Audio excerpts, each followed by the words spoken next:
Ito bang ibang senador ay dapat mag-imbestiga o dapat silang imbestigahan? Katulad ni Senador Villanueva, Senador Jingo Estrada, Senador Chis Escudero, at isama na natin si Senador Marcoleta. Kasi, kaya ko ito yung binabanggit, unahin natin si Marcoleta. Siya ang nag-iimbestiga kasama sa Blue Ribbon Committee nagtatanong sa issue ng grabing korupsyon. Pero sa panahong ito, sa aking personal na opinion, siya rin ay dapat nang tanungin. Saan ba niya kinuha si Sergeant Orly Gutesa na kanyang dinala sa Senado at nagbasa ng sinumpang salaysay at kung sino-sino mga inakusahan? Kasi yung pinagsasabi ni Orly ay kaduda-duda. Yung kanyang binasa ay kaduda-duda rin. Yung public notary ay mukhang peke pa. Ay si Marcoleta po ang nagdala niyan eh. Siya pa nga yung nagagalit nung hindi mabasa yung lahat na nilalaman ng sinumpang salaysay.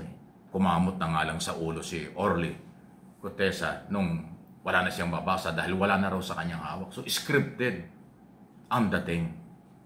At dahil dyan sa aking opinion, observation, dapat si Senador Marcoleta imbestigahan din. Dahil dito sa kanyang ginawang ito. Na nagdala ng testigo na magulo ang dating. Ngayon hindi pang malaman kung nasaan. Ito ba ay nasa kamay ng militar? Wala. Sabi ng military, wala sa amin si Orly. Hindi na yung sundalo. Wala nang karapatan niyang manatili sa amin. Nasa siya ngayon. O kung lalabas man si Orly o hindi, ang tingin ko, dapat si Senador Marcoleta ay imbestigahan din kung bakit niya ginawa ito. Kasi kung mananatiling siya ang mag-iimbestiga, siya ang magtatanong, nasan ang kredibilidad ng Blue Ribbon Committee at ng Senado na yung dapat tanungin at pagpapaliwanagin, siya pa yung magtatanong at siya pa yung mag-iimbestiga. Ang labo, hindi ba? Nagiging personal na. Hindi na in aid of legislation. Hindi na kinatawaan ng taong bayan. Mga senador ng Republika ng Pilipinas, paalaala lang po, kayo po ay kumakatawaan sa lahat ng Pilipino sa buong mundo. Hindi lang dito sa ating bansa. Hindi kayo party list, hindi kayo congressman na district congressman. Kayo ay senador ng buong Pilipinas. Kaya lumagay kayo sa lugar. Huwag iisa o isang grupo lang ang inyong ipinaglalaban. Pakinalam po. Ito naman sina Villanueva, Escudero, at saka Jingo Estrada. Ano naman ang pagkatao at kredibilidad nila kung sila ay magiging bahagi na nag-iimbestiga? Sa ngayon, sila ay parte na ng under investigation.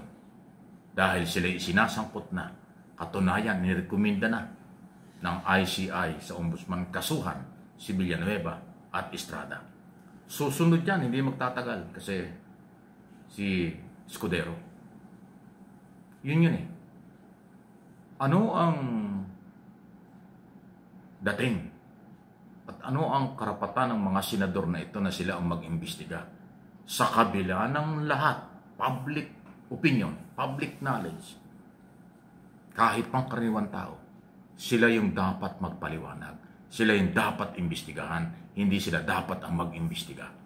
Kaya big challenge ito kay Senate President Tito Soto at Senate President pro tempore at Chairman ng Blue Ribbon Committee, Senator Ping Lacson. Papayagan ba nyo na itong mga senador ay mag-iimbestiga kasama sa mga magtatanong sa mga resource person na sa kabila ng lahat na sila ay dapat nandun sa side ng tinatanong, hindi magtatanong kasi kaduda-duda ang kailang mga galaw. Hindi ba? Observation natin at opinion, paninindigan natin, nagtatanong lang tayo, hindi tayo nagmamagaling kasi nalilito na ang taong bayan sa inyong mga pinaggagawa. Para din pulis. Ang pulis, investigador.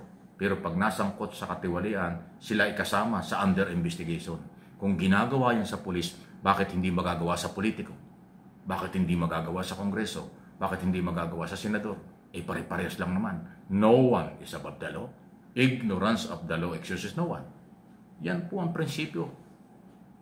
Nang hindi nakakaintindi yan, alam mo na kung anong sektor. malamang kamag-anak ng mga akusado, mga kamag-anak siguro at kaibigan ng mga under investigation. Ganon, diretsahan tayo. Anong inyong masasabi ka? Samantala, sunod na ating pag-usapan, ghost project, substandard na project, pang-aabuso sa kapangyarihan at salapi ng taong bayan. Yan ang buhay na issue, huwag nating kalimutan. Ituloy ang laban sa mga sangkot dito sa katiwalian. Economic sabotage, pagsira sa pangalan ng Pilipino at ng Philippine government. Kailangan labanan. Totoong reforma ang solusyon na kailangan. Hindi publicity lang, hindi gimmick lang.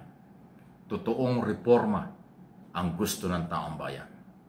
Kasama sa reforma, makulong, bawian ng mga ninakaw na yaman ang lahat ng sangkot.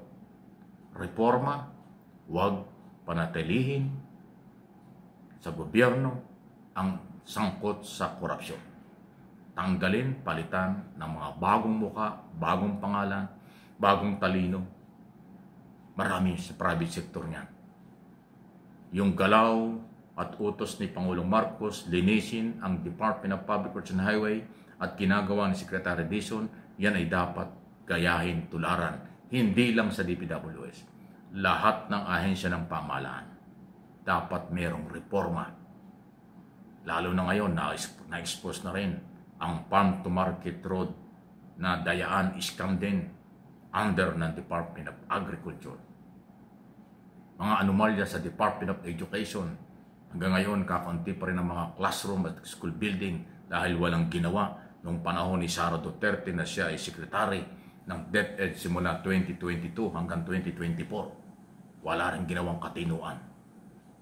Sa Department of Trade and Industry, nasakop nila yung Philippine Construction Accreditation Board na mga contractor din pala ang board of director ng opisinang yan. Kalokohan sila, sila lang ang naggagamitan. Dapat ding mareforma. Dapat ding mabago. Ang ginagawa na ngayon ni Secretary Christine, ano pa pangalan ng abogado ng Secretary ngayon? Roque. Secretary Roque ng babae po yun, ng Department of Trade and Industry. Marami pong dapat gawin. So, totoong reforma, makabuluhang reforma, yan ang utos at gusto ng Pangulo dahil yan ang gusto ng taong bayan. Yung pagsusumbong sa Pangulo, ang mensahe nun, malawakang pagbabago. Hindi sapat ang magsumbong tayo sa Pangulo. Diba? Ang tugon ng Pangulo, reformang malawakan dahil ang korupsyon ay nationwide. Ang korupsyon ay nangyari na dekada na, panahon na dito sa ating bansa. Ngayon lang na-expose ito dahil pinigilan na, hindi na pinayagan ni Pangulong Marcos.